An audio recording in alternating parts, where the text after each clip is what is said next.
Dans un si grand soleil, Manu et Ève ont commencé une idylle secrète qu'ils cachent notamment à leur ami commun, Virgile.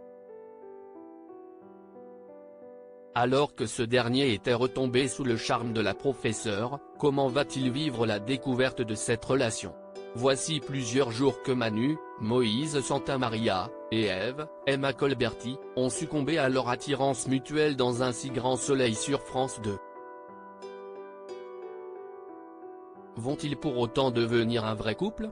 Il est encore bientôt pour les deux protagonistes de trouver une réponse à cette question, mais ils ont décidé pour le moment de garder leur nouvelle idylle secrète, que ce soit vis-à-vis de Camille, Léonida en la mort, la fille de Manu et élève d'Ève, mais aussi de Virgile, Fred Bianconi, leur ami commun, qui est récemment retombé sous le charme de la professeure.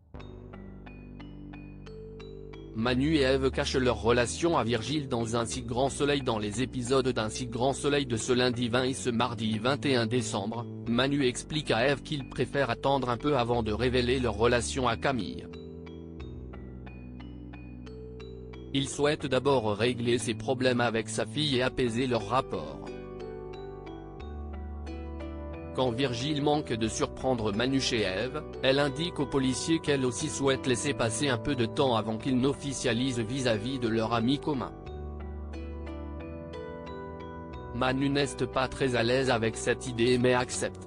Manu et Ève vont au début cacher leur relation à Virgile, leur ami commun, mais ça ne va pas durer longtemps.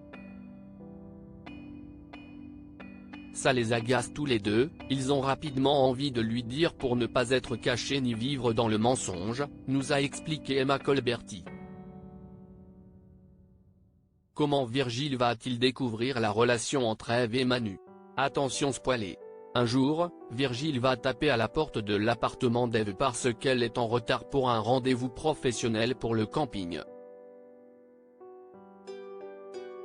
Elle ouvre la porte en nuisette et Manu est dans la chambre à côté. Virgile comprend qu'elle a une relation mais ne sait pas que c'est Manu. Il est un peu énervé, nous a détaillé la comédienne. Mais, alors que les tourtereaux s'étaient décidés à lui dire la vérité, Virgile va découvrir le poteau rose seul. Et d'ajouter, Virgile sera doublement meurtri, il sera vexé qu'Ève n'ait pas envie de remettre le couvert avec lui et qu'elle nourrisse une relation avec un de ses bons amis. Et en plus, pour Virgile, ils lui ont caché leur histoire. Il leur en voudra à tous les deux, surtout à Ève. Y aura-t-il réconciliation? Réponse dans les prochains épisodes, dont certains ont été programmés le samedi. L'occasion de rattraper le retard de diffusion qu'avait pris la chaîne, et de voir, peut-être, se résoudre l'un des conflits qui occupe également l'hôpital.